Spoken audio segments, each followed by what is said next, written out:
All right, Coach Browning's first week of baseball in the books, and finished that out with a winning streak, 4-0, playing Cameron and Wiley College. Let's talk about those games. Well, you know, got beautiful weather. You never know what opening day is going to be like. Or in February, first week of February, we've been blessed. I got to go down to Fort Worth on Sunday, play a very good Cameron University team. Really didn't know what to expect. We haven't played them in the past. They were solid. I mean, it was a good opening day series, I should say. But we won 2-1 and 4-2. Made some mistakes. You know, those early season mistakes you make offensively and base runner mistakes. But the good thing is pitching was good. And James Bond started game one, gave us a solid start, and then Justin Thomas came in and closed the door, and then Jansen Carr game two came in, gave us another quality start, and again Justin Thomas came in and closed the door for it. So it was good to get on the road, play at a neutral site with Cameron, pick up a couple of victories, and then come back home. And so it was, like I said, it was good to get out, play early. 70-degree weather in Fort Worth on Saturday or Sunday. Had a good crowd that followed us there. And like I said, got out there with a couple wins. All right, then you came home and played Wiley College on Tuesday, right. Home opener, and again, beautiful weather, and picked up 2 more wins. Right, we did, you know, and again, another team we really didn't know what to expect. You know, since I've been here, we hadn't played them. Came in, they were, again, another solid ball team. Had a lot of, you know, players that were athletic, they were big, they were strong.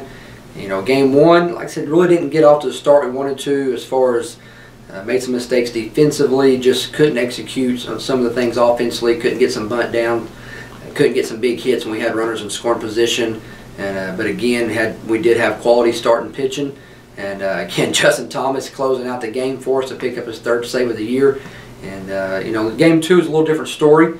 Bats kind of came alive, and we started doing some of the things that we kind of thought we were capable of doing, and moving runners, executing, getting a big hit when you needed it. It was a little bit different ball game. I think the final score was 18-2.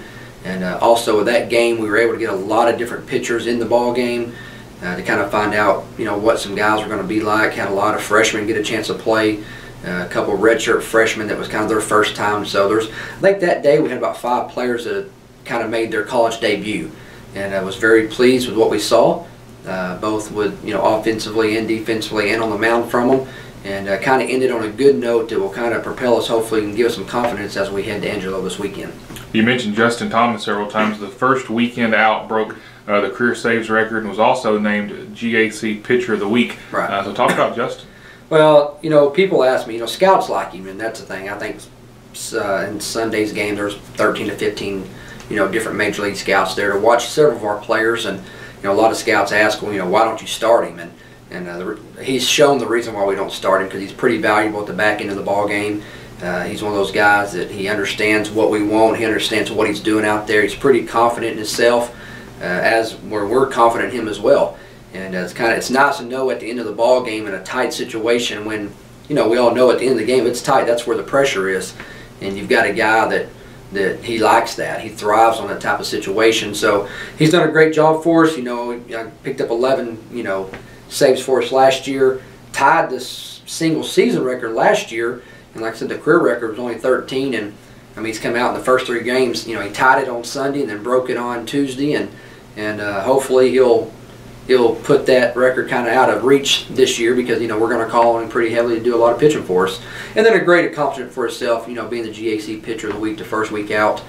You know, there were some other top performers. You know, you look at, I mean, there was a pitcher, I forgot what school, but struck out 14 batters in one game. So it was, you know, that was important that the people who vote on that understand the situations that Justin was put into, and to be able to pick a couple victories for us, a couple saves for us. All right, so this week, continuing on in non-conference action, play Angelo, traveling out to play Angelo State. 3-game series, 2 top 15 teams, and so talk about what you expect there. This is, you know, we'll find out a lot this weekend about who we are as a ball team, because, you know, not that the 4 games we've played already have been against quality opponents, but, you know, now the stakes are a little higher. You got, you know, both of us in various polls are ranked in the top 15 in the nation. You're going to their place. Again, it's somewhere we've never been before. Now, we have played Angelo over the last couple of years. Matter of fact, they were our first round game last year in the NCAA regionals. Very solid ball team. I mean, they're going to be able to hit. They're going to be able to pitch. They're going to be able to play defense. I mean, they're they're one of the top teams in this region and in this nation for a reason. So like I said, we'll find out a lot about who we are. We'll have to go down there. Some of the mistakes we've made over the last couple of games, we won't be able to. We can't afford to make those mistakes against a team like this. But there's a reason why they're on the schedule. Even though they're not in our region anymore, they still count as a regional opponent. They're going to be a ranked opponent. They're going to finish strong. They're going to finish, in the top 20 of the nation probably. And it's a good early season challenge for us to know where we've got to do, or where we've got to be, and what we've got to do to make sure at the end of the year that we're in we put ourselves in a situation to be playing for, in the regionals again with a chance to go to the World Series. So, big weekend. It's exciting. I mean, this is what you want to do. Weather's supposed to be 70, 75 and sunny down there. And so we'll hit the road and head 8 hours south and hopefully bring home a couple of victories. All right, bring home a couple of victories into Tuesday's game with Ouachita, just a single 9-inning game, non-conference game. Right. So you get an early look at a conference opponent in a non-conference setting. So talk about Ouachita. Well, the reason why people want to know, why are you playing a conference team before you play them in conference? One is because of regional. You get a chance to pick up another regional game. Two is travel. When you're trying to, on a midweek game, you don't want to travel 4 or 5 hours to go play somebody. Ouachita's an hour and 15 minutes down the road. So it gives us a chance to, like you said, play. We're going to get a chance to see a conference team before we actually play each other. But it's, like I said, it helps because it's regional games, and that's what we're all trying to do, is stack our schedule full of regional games to give ourselves a chance of being a regional tournament in the year. Ouachita is a very good team. Coach Hayward's in his second year there, has done a great job already. And there's stakes to be high just because it's even though it's not a conference game. They're going to treat it like one, and so are we. We're both going to be going out there treating it not just as a midweek game. It's going to be a big, because the truth is, whoever wins that game is going to have a little bit of the upper hand when it does come time to play on that weekend, because somebody's going to be up 1-0 on the other team already.